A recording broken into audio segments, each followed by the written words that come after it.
Bienvenue dans cette grande émission de la chronique musicale chrétienne Gospel Musique. Les amoureux de cette émission, vous nous suivez partout dans le monde, vous aimez cette émission. Vous nous suivez sur Siloé Télévision, Shalom Télévision et sur SK TV. Nous vous aimons énormément, les amis de Brazzaville. Vous êtes à Paris, Bruxelles, Londres, Suisse. Vous nous suivez aussi sur Orao Télévision émettant en Europe. Que Dieu vous bénisse. Nous vous aimons énormément. Alors, comme vous le savez, cette grande émission de la chronique musicale le reçoit pour vous, les servantes et serviteurs de Dieu qui ne cessent de venir sur ce plateau afin de nous parler de la part de l'Éternel et pourquoi pas nous parler de leurs programmes et activités. Nous sommes très honorés aujourd'hui parce que nous recevons pour vous une servante de Dieu qui n'est pas à présenter au travers son travail et sa musique et les combats qu'elle mène en ce qui concerne le mariage qui est la première institution divine. Mais je vais d'abord vous laisser découvrir l'artiste dans ses œuvres et moi je vous retrouve juste après.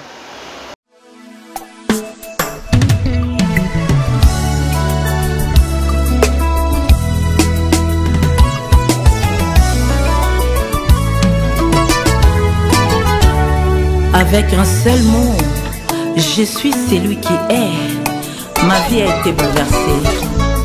Voici mon témoignage.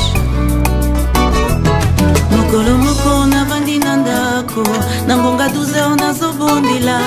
Zamba bimeli ngai mwana, alobi na ngai kobanga te. Nazali oyo azalaki, azali pe akozala. Nayoki losambo na yo. Yango wana na kitie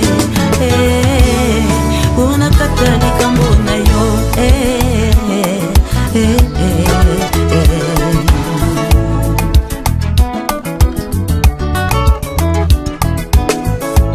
nazalaki lisusu na kimia te liwa etelemelaki ngai vinanga ekomaki problème sur problème.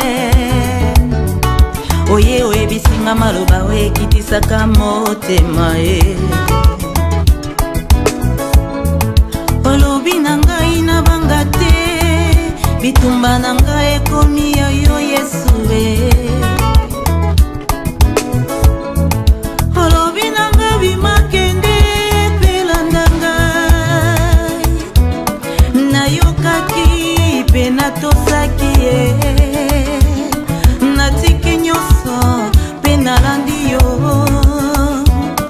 tu es celui qui est et qui vient.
Olongoli basoto na ngai, ola tisine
car notre corps est le temple de Jésus-Christ.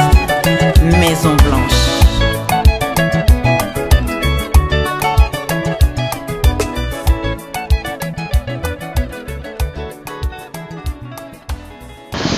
Merci beaucoup Jacques Kanangila du côté de la régie. Vous avez suivi une très belle chanson, Maison Blanche. Je sais que vous êtes habitué de cette chanson. Vous le suivez déjà chez nous. Alors, je suis avec la servante de Dieu, Maman Alda Maungo. Bonjour maman. Bonjour mon frère. Comment allez-vous? Ça va, Dieu fait grâce. Et vous-même? Ça va, Dieu nous fait grâce aussi. Amen. Alors, je reviens à la première question que je vous avais posée lors de notre première émission. Est-ce qu'on peut être bilingue, mais on vous parle aussi bien lingala? Bien sûr, bien sûr. D'ailleurs, vous avez qu'il faut lingala. Parce que si vous avez français, vous avez français. Oui, Micha français. Voilà. Faut que vous avez lingala. Faut comprendre parce que vous êtes bilingue. Mère, oh. Lingala est au salateur, ouais, c'est la langue maternelle. Voilà, alors ouais. Merci beaucoup. Alors maman, tout à la Maison Blanche. Maison Blanche, où est maman? Oui, depuis décembre. Hein. Mais bébé Moussou a zaté, maman. T'es ouais, les titres phares. Ok, album Mobi Bezali. Album Mobi Bezali. Je crois si Dieu le veut, peut-être d'ici septembre ou octobre, tout ça sorti officiel. Eh, mais mère, aux 8 ans, il est, hein? Oui, c'est normal. Evra Nzambe bamimango kana na teke non na sala noki non. Je prends mon temps aussi dans la prière et puis je suis les directives d'Engue le Seigneur me conduit. Mais on constate que maman elle n'est pas artiste à présenter parce que bandi musique est lotée depuis très longtemps, mais c'est comme si comme les gens disent on dirait qu'il n'y a pas mariage makasina médiateur, on dirait ça trop réservé. Bon, koleka na média ka pone sengo koleka non, ça j'aime pas parce que on est comme on dirait na luka lokumu na ngai. Non, les kana média si c'est nécessaire. Par exemple, net ya ko propager bonne nouvelle, il y a ko annoncer événement, il y a ko voilà, il faut qu'il y ait une raison. Et ko zaka te kaka pona plaisir. Na les kaka pona loba parce que tout a sapé mabaku hein. Donc il faut faire très attention. Donc voilà. Alors, Maison Blanche. Maison Blanche, moi j'ai suivi ma intervention au mois Mingi. Parce que les gens doivent savoir que vous allez payer une grande conférencière. Dans la namo intervention au Mingi. Maison Blanche, ils ont résumé témoignage à maman Alda. Au peu ça qui y a un grand témoignage au tambo mobimba. Exact. Est-ce que c'était important batuba yoka témoignage à maman Alda? La motivation c'était quoi? C'est très très important. Je vais dire même que ezana bato baba merci toyoka ti merci toyoka mais non non boki yango te boko yoka ngo penza. Oh. Boko yoka ngo ti boko ndimango. Boko yoka ngo ti boko ndima pe boko changer ba vie na bino. Soki ngai yo moto pamba nzamba kutana ina ngai ko brisenga. Yoka c'est ça facile ya olobaka makambo ya mariage na vie privée na yo vie ya mariage. Biso boka c'est ça facile. Boka c'est que ezaka par plaisir na ye na lobaka mamba mariage nanga. C'est par recommandation divine. Nzamba ebisinga okoloba. Nazi combien de temps pour na salango. Abi okoloba. Il faut oloba pour o édifier ba oyo bazo tepa non na ba mariage na bango. Il y a trop de problèmes dans nos mariages. Il y a trop de problèmes, plein d'hypocrisie. Tout ça ba hypocrite biso ba marié. Ba hypocrite. Ba miso ba vana libala na olingi mobala te molingi ka mbongo na ovandi wana. Mais ozo sa makamususu. Ah ben oui. Ba misusu avandi kaka wana bana ya mbali wana te mais akosela mobali wana bazemi. Moi ça libala. Na biso ba hypocrite, hypocrisie ya makasi na mabala. Yango Nzambe alobi omoni oyo yo kutani nango. Kente kote ya pe bandeko. Les familles doivent changer. Il faut bazonga na source. Parce que bike ba couple mingi ba okeli felo. Sérieux? Ma ngam na ze biso ba okeli felo. Ba o ba mi tout makasi ba na kati incrédulité ba okeli felo. Omoni mariage te na besti batu mabaku te na oloba o na sengeli ko loba. Nazo loba ezanga ite, c'est le Saint-Esprit qui parle. Parce que batu ba na kati incrédulité moko bazwa ba verset biblique mususu ba transforma ngo na faveur na bango mais ba yebake mukola suka ekoya. Jésus revient bientôt. Nzamba rotuna biso misana biso tosaki na sena moi oyo.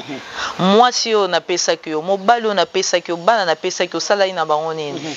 Tango yozo vivre na kati ya impudicité, na kati ya mariage na yo, que ça soit l'homme ou la femme. Yeba ke l'œil wana ezomona yo. Nzamba azomona. Atoke bata mabobina ke pala mbudi kuna kota ko bata mabaromona ngate. Mais nzamba azomona yo. Na bomba makam na téléphone na tia ba code na mais nzamba azomona yo. Ozo sala lelo te. Tu manges les péchés comme la nourriture. Yango zomona mabota moyen avancer zate. Ba blocage na ba blocage combien famille baloka mais non. Yango zomona batu musu bakomi okende ko simba bakisi po bazo bakenzamba salaka te. Mais nzoka nde nzambe na biso asalaka. Mais asalaka na ba oyo batosaka ye. Asalaka na ba oyo batosaka liloba na ye. Ndenge ni Saint-Esprit rovande esika ba soto ezali, Saint-Esprit vande esika ba soto ezate. Il faut toyeba ko se sanctifier na mabota na biso. Il faut toyeba ko zala juste, ko vivre na sincérité. Maman, papa, la fidélité. Ce qui fidélité, c'est ce qui bon moko ezali bien sur ozota la direction moko. Eza na nzela ba projet, eza na makambo so sala. Nyonso nzamba opambola bino.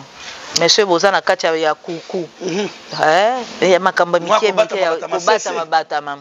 Il y a rien qui va aller. Na koti kuna na bozindo te, mais vous sentez que c'est son domaine parce que a attaqué déjà. Mais maman, est-ce que ko sunga biso na noté tozwa penza album mobimba officiellement Maison Blanche? Est-ce qu'on peut pas voir ça maman? Si nazo si ça quelques travaux na studio. Na mois de juillet wanyo aussi là. Na kotindango na Bruxelles ba masteriser ba nyonso et puis dans peu de temps.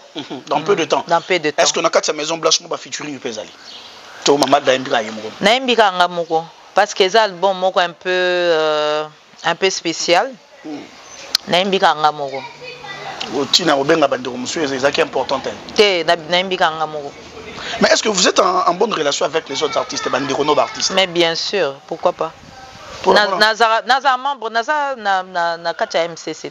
Vous avez membre MC7? Ah ben bien sûr. Non, on a réunion mais nazara minga te. Tango nazala ki awa en permanence, nazala ki trésorière. OK. Ah ben oui. Wana AMCCR pasteur Patrice Azagina au président. Exact. Mais le lobby qui est chargé. Na yebi. Mais naza na kacha MCC naza na groupe, toza na groupe na biso ba maman chante et tout. Nazali. C'est pas parce que dans mon réunion, des fois, ils ont un attente, mais j'ai toutes les infos. Naza contact na baninga mususu. La cotisation nyo sopé tout muta kufa na tinda. Elle s'appelle maman, moi j'aime l'appeler maman Alda Maungu. Sœur Alda Maungu pour la bataille. Non, pas sœur, maman, maman. Moi je dis mon sœur wana ezaki mais maintenant je suis maman. Moi maman. C'est mieux maman. Je suis habitué comme ça. Alors maman Alda. Avant de faire nos spots publicitaires, na bozindo ya likambo to vandeli awo. Likambo libala c'est vrai où tu peux épingler déjà aujourd'hui déjà moi likolo. Est-ce que vous trouvez aujourd'hui, parce que le Seigneur vous a donné cette mission de parler aux mariés, pourquoi? Parce que vous en avez l'expérience. Il y a les solos, mais il y a yo, au vivre, et le Seigneur t'a prévenu pour prévenir. Est-ce qu'aujourd'hui, lorsque vous observez les mariés, est-ce que vous pensez que tout le monde est digne d'être dans les mariages? Tout le monde est digne. Pourquoi? Parce que le mariage, c'est fait pour tout le monde. Ok. Nzambe tanga lobi asalaki moi si na mopanzi a mobali. Nzambe tanga lobi le mariage c'est une institution. Nzambe tanga lobi l'homme quittera son père et sa mère et s'attachera à sa femme.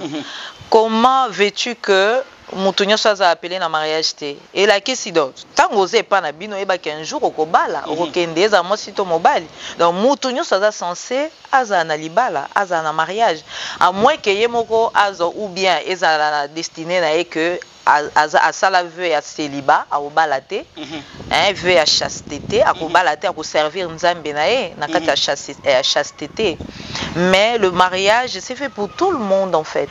Mais maintenant la tendance na biso actuelle tokomi komona batumsu bazobala parfois na lombango parfois aza préparé te mpona oke mariage yango ezosalaki baproblème eza ebele yango wana na kati ya bafamille mama oyo ayebi kaza na jeune garçon jeune fille fo abanda deja kopréparé na mariage po ayebi qu'un jour akolongwa na ndako ne akokende mpe koforme ya ye libota donc il faut babanda deja kopréparé toza toujours na tendance ya kopréparé kaka bafête bainvitation ekozala ndenge nini tokolata ndenge nini sale eza wapi tolingi eloko moko kitoko mais olingi eloko kitoko est-ce que opréparé mwana c'est ça le problème opréparé mwana ntango mwana oke na mariage soki aza mwana mobali kaka awuti kobala abandi kotuta mwasi abandi kotrompe mwasi kaka nakobala na nini kofinga mobali kolamba yebi te mbeto apamba yebi te abi nde babongisa ndako te donc tout ça ezosala ke baza préparé te libala eza mpona moto nyonso mais il faut tozala préparé.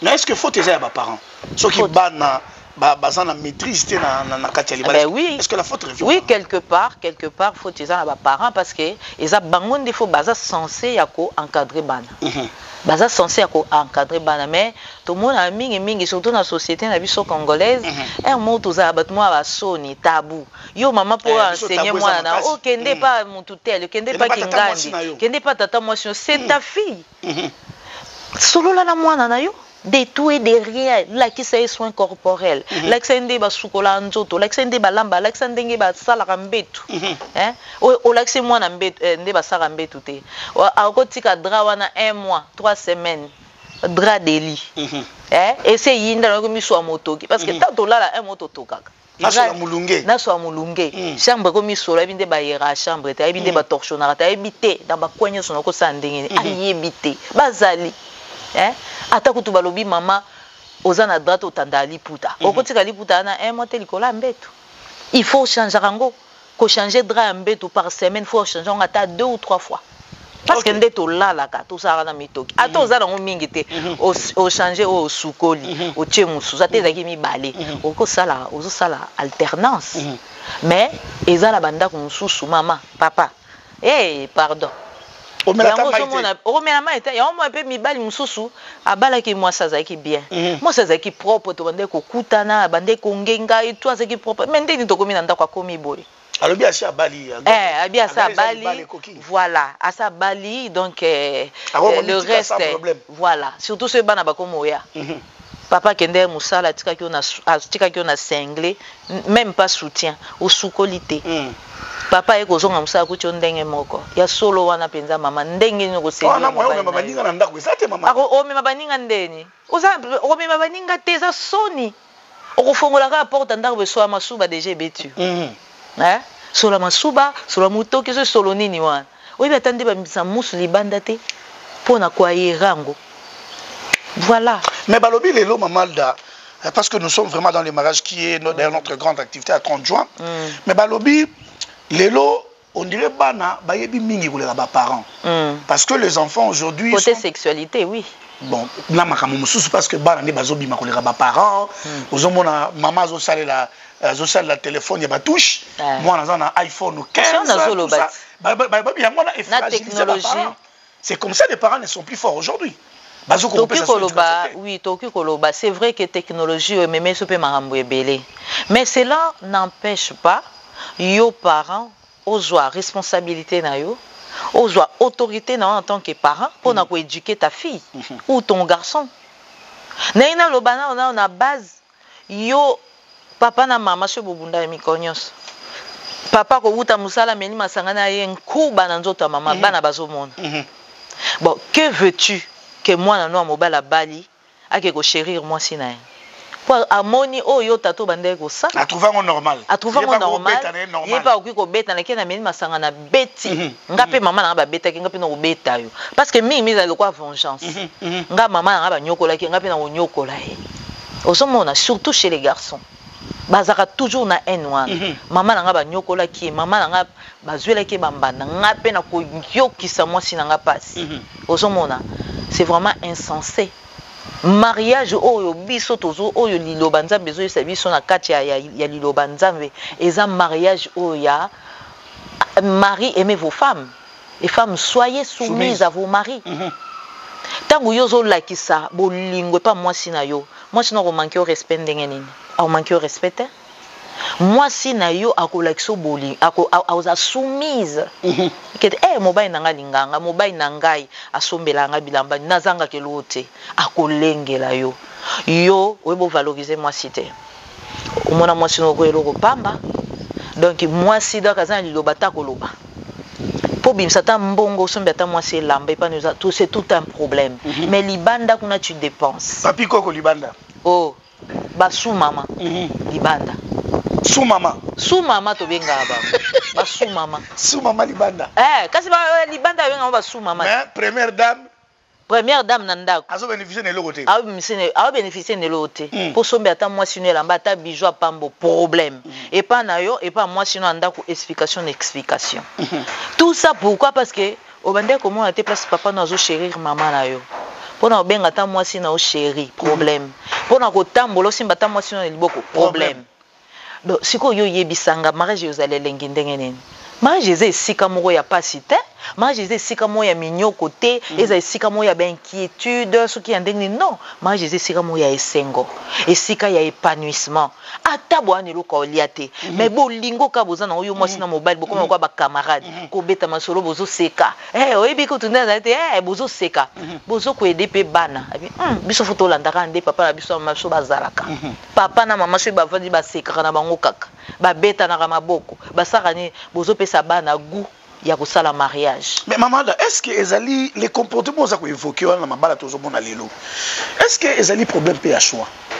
Peut-être le choix a été fait d'une manière précipitée et puis Mouta s'est retrouvé peut-être ce qu'il attendait dans les mariages. Voilà. Ça y a un hôtel ba comportement na bimi maman. Na okikolo baboye. Nzambe acha mutu na mutu nae.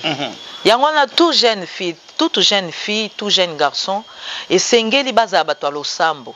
Tango komi na période de mariage senga nzamba cha mwasi na nzela na yo kolingaka mwasi te omonira forme nzoto ache make-up asali bo alataka bien famille na baza bien non wana eza critère oyo kolingela mwasi te mwasi faut sala un bon choix wana ko sala ngo avec l'aide de Dieu nzambe faut sunga po sala choix wana ya malamu choix wana ezalaka te po na sentiment eza misusu to umeli pe mingi boye na boye foka na bala donc okomi na nyongo moko boye omobale po na mawa kasi mabe po na nini oza na copine mbe osa fornication bokoma déjà ko vivre lokola bat babala bolongola même na bazemi elongwa voilà sikoyo ekomi ntango okoma osala choix ya mariage ongo bale po na mawa omoni to umeli pe mingi na bazemi pe bato bakoloba na bazemi pe se longa na okotike boyete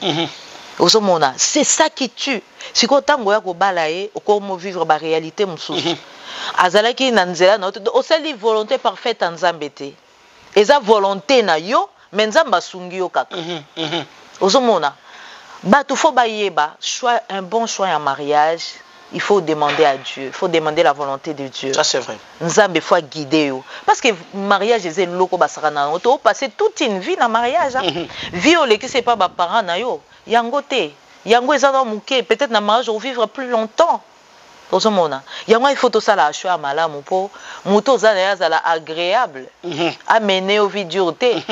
Oh nde comme ça ayemba ke basi mususu olingi olukili wana bomoi moi si mususu ameme le kufa abomino na banzela vie ah ben oui abebisi banzela na abebisi ba chance na yo il y a des femmes portent malheur tu vois yango na il faut ko senga Nzambe avant de s'engager nzamba cha mutu na nzela na yo nzamba cha mutu na nzela na bandeko tokenda kaka te par sentiment okutana na mwasi na boîte de nuit soki na nzela nini obika ngaka na kobala opona nini ozokufela forme nzoto ozokufela beauté ya nini beauté batalaka extérieur ngalo ba mwasa mabazala te moi ça m'a basé physiquement moi ça m'a basé parce que so bio sala moi sinon au sala obongisa ndenge so okobongisa ye mais katina ye ba oyo bakenda koluka basi libanda bon soko bike moi sinon ndako za mabeloni ezangi kasi ozwaka oyo azana ndako bongisa ye soko lobi bon nganga ndako latenga ba miniji latenga ba senge tcha ba planta milai sala boye c'est possible okotika moi si oke libanda osomona mais donc moi si balingaka kati libanda te. Bamisu bakoloba te, beauté peut contre, mais beauté, on les crée. Ça, c'est vrai. On les crée, on peut créer la beauté. Biloko belé zaza, on peut créer la beauté. Moi, ça ma base à la thé. Yoko kuferaka njoto penza, oh pena njoto yokoda. Ah, oyebi katina. Ça, c'est vrai. Oyebi katina, est-ce que oyebi aza animé l'esprit nini? Oyebi état d'âme na. Oyebi état d'âme te oyebi nini te yo tala ka libanda obinga ikakao. Siko tangu po ko tiena ndaka ko lakisa ope. Après ce qu'on a zo kokate na kokufa bona voilà voilà, c'est comme ça avec Maman Alda. Elle est très expérimentée en ces matières, raison pour laquelle on va cette fois-ci parler de cette grande activité le 30 juin. Pour Beta Masolo, on va passer sur les détails, comment ça va se faire et surtout, les Zélandais a développé témoignage. Un thème, il y a les pardons dans le mariage. Pourquoi alors, on va d'abord suivre les spots où ils ont annoncé l'activité et puis on se retrouve juste après.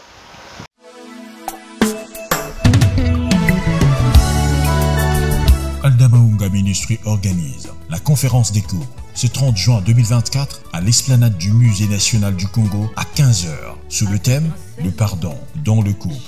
C'est lui qui est. Invité, le pasteur Jean-Claude Milandou Boulacho, Maman Chabani de la joie de l'éternel, la surprise Cilia Ngondankoy, dont les Brazzavillois et Quinois ont affectueusement dénommé la bouche autorisée et l'œil de l'éternel.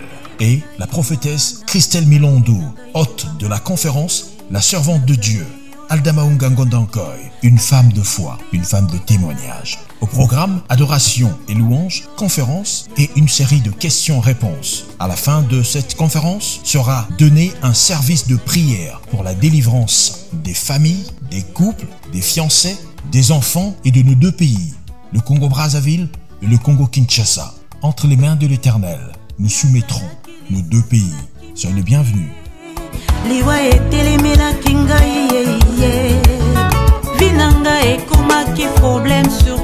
Voilà, merci beaucoup du côté de la régie. Nous venons de suivre les spots. Maman Alda, Nan a deux questions par rapport à l'activité au NAN. Et Liboso, pourquoi le 30 juin? Pourquoi le 30 juin? C'est pas hasard. Ngapé na se rendait compte. Pourquoi le 30 juin? C'est Dieu qui m'a inspiré cette date. Ouais, parce que tant qu'il faut organiser une conférence pour les couples, je me disais, Seigneur, je dois mettre ça quand? Ça peut être quand? Et tout. Un jour, le Seigneur m'a inspiré le 30 juin. Le 30 juin. Ok, le 30 juin. Nathalie vient à calendrier, c'est un dimanche. Bon, parfait, parce que dimanche, tout le monde est à la maison.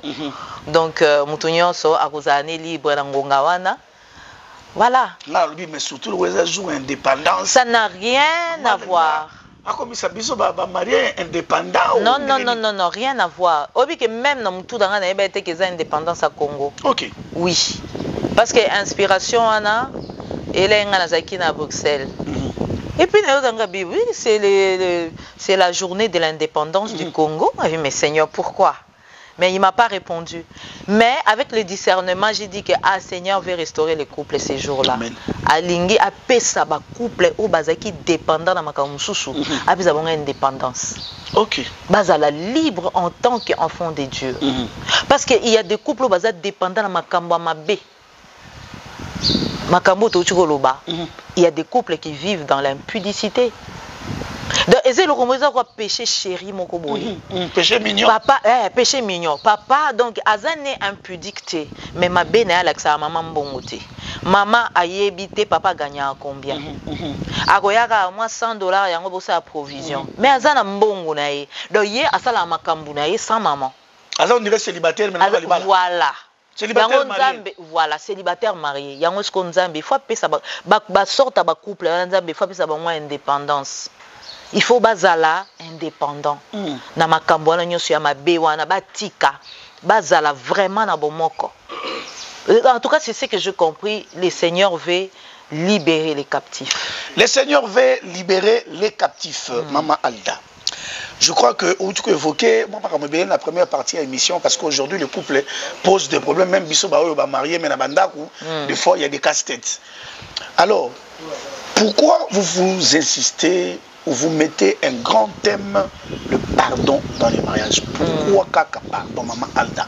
On a déjà des problèmes. C'est vrai, on se demande pardon matin, midi, soir. Mais quel est ce pardon? Non, au solana, n'a pas coupé le 30 juin. C'est vrai, mais pourquoi les problèmes continuent dans nos foyers? Parce que nous ne pardonnons pas sincèrement. Pardon, je à l'icolo. Ce qui n'a pas le sujet, pardon, c'est parce que moi-même j'ai vécu une expérience. Alors, une expérience, n'a pas à vivre, n'a pas parce que n'a pardonné qui. Parce que n'a pardonné qui. Nayango, nous devons pardonner. Quand tu pardonnes, tu oublies. Et ça, c'est que, au pardonner, à un limbiso, après, il y a comment? C'est que moi, mon inga, c'est le Camboba. Rappel. Yo so sala boy na 2012 so genda ko bota kuna yo si osala ki boy ozo rappeler lilo banzambe yebisi biso to bosa na événement passé. Nous devons avancer. Tango yo zo ko rappeler ka oza ko rappeler yo kasi ça va avancer les choses. Maman meza makamu muso basali bakoli muso babosani mais mususu te mamala te mususu avec Dieu on oublie na pota na mutema libera te pota wana nzambe mutapansa on habite ko bosana on okoyeba no likambango mais sans toutefois ça lo passe. Ozo comprendre? Faut comme à niveau wana ba Mario ba otala biso ba ondikisa bitu na ba palais mais na yebisa mamala moi ça boti libanda oui ayena bébé oui Olimbisi. Oui, Olimbisi. Okobosa, oebi ke veneme zalaki, mais kosalo soupacité. Faut comme un niveau. On appelle moi on talépé. Oui. Okoeba événement, oebi événement. Chaque jour on dit. Ah nous a dit Gogo chaque jour mais. Té? Maman Olimbisi a besoin kilo maman. Oui oui, c'est ça pardonner. Ça pèse. Na bankas na so moto kokate, faut toujours demander la grâce divine. Parce que ngape na kati ya problème non na kokate. Mais le Seigneur m'a donné la force de pardonner et puis il m'a donné la force d'oublier. Dans le but que na bosse ni événement, mais ça me passe par la tête. Na monté malanga rien du tout. Rien du tout. C'est quand tu histoire mo boeleka. Voilà expérience na yo boko. Mais non, c'est non, c'est possible. C'est possible parce que le Dieu qui m'a restauré, il est aussi capable de te restaurer. Amen. Oui, c'est possible. Et pas impossible, les athées. Nous avons besoin de pardonner 77 fois 7. Il sait pourquoi. Nous sommes voués à chaque fois à péché. Nous sommes voués. Toki ko se voiler la faste. Tozo sala ba péché ernioso. Yango na nzambe to limbisa 77 fois 7. Limbisa leka parce que vie na biso nde tozo vivre mutu mwa ota kolo baza parfait to sala mbeba ernioso mususu sa mbeba na maloba mabe okate mbani no lingala okate mwasi no lingala mususu na kolo bani moralement jour nous aki bien te au pourrir batunyo so vie et tout tu vois donc pardon ezali mutunyo sa na droit à pardon c'est que le problème qui est là nous devons oublier. Même si on dit que événement on dit bateau mokili baloba que kolimbi c'est ça obosa na likambote. Oui c'est vrai, il y a que Dieu qui oublie. Mais kobosa na ndenge nini, kobosa na te na ndenge nini, tu peux te souvenir de l'événement mais sans tout faire ça lo passe na motema. Tu comprends? Donc Nzambe a pensé ba pota wana. Okoyeba no mobile nanga bota na libanda et tout. Bon, ça senga pardon pour mes athées. Sans tout faire ça lo passe parce que oui, et l'autre ça la passe mobile que moi c'est mobile na trompe moi si aye que mobile na trompé to mobile que moi c'est na trompé et ça la passe humiliation ou bien ridicule yo mobile comme tout na bon ni nyonga na ngo te ya ke ko kalibana tu te sens diminué. Ça c'est vrai. Même la femme c'est la même chose parce que ce qui ressent les maris moi c'est pas yo ka pour toser loko moko. Mais mibali ba mona ndé bon ba na droit OK ko tromper moi ça accepter non biso nyonso albi mobali ata sali mbeba ezala ka non wana ezali pona ko habiller ba bêtise wana ezali pona ko habiller ba faute il faut to eba que moi si mobali baza na même ressenti OK pas sur yoko yoka yango pe moi ça ko yoka yango zo mona mingi basi ba victime par rapport à mibali basi mingi bazokufa na ba problème ya couple essuie rongé après amoni moya sa sueza comme na ba tension ba estomac liwa eye akei basi mingi bazobebisa ba fina ba ona nzela wana yango wana photo ebake le ressenti que toi tu ressens quand il y a un problème yeba que ta femme aussi elle ressent la même chose elle ressent la même chose, elle sera choquée comme toi, très choquée même, parce que moi si d'abord c'est hasard être moko faible et nous les femmes quand tu aimes hein tolinga kapenza mobimba corps et âme esprit donc mobali nangai mais tant que komi ko ka mobali komi ko partager on a basi mususu ça diminue. Donc, on se sentir vraiment ridicule, on se sentir rejeté, on se sentir mobile nanga sikoyo na sala nini ndingi ni okiko moi si msuli banda nini okuche pa ngate est-ce que na satisfait ka bien te est-ce que na lamba ka bien te biso basi tozaka beaucoup plus culpabilisé. Ok, tu te poses des questions. Oui, tu te poses beaucoup de questions. On met pas nos fautes. Voilà. Avant il y a un vrai problème. Exact. Nini on a nango ta keluka libanda problème ezanini. Mais misu seza na kaka nature mobile yo. Et na mibali mususu donc azani na nature wana héritage ya libota na bango donc na libota na bango jamais koza na mwasi moko mais tango ay ko bala siko comme na problème azana mwasi na ndako mais fois que trompé wana siko comme likamba délivrance na bien on a tout na muto bon est-ce qu'il y a une solution pour la mobile na délivrance parce que wana il faut faire la délivrance ben oui bien sûr beaucoup o bazo vivre bakawana donc akokate koza na mwasi moko akokate. Alors que le banzambe lobi, moi si mon mobile moko. Moi si mon même na code de la famille en mboka na biso. Moi si moko mobile moko. Ah wana mboka biso polygamie eza autorisé. Eza autorisé te. Moi si moko mobile moko. Alors faut to vivre ngo. Yo balobi moi si moko mobile moko. Pourquoi tu trompes ta femme? Tu trompes ta femme pourquoi? Nini moi ça zangi. Ce qui moi ça zangi lobi chérie, au moni hein.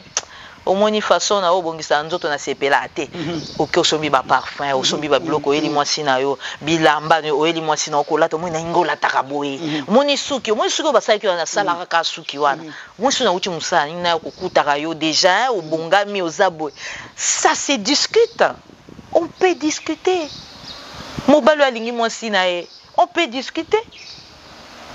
En tout cas yango nzambe abengi biso mukolo wana ya le 30 juin.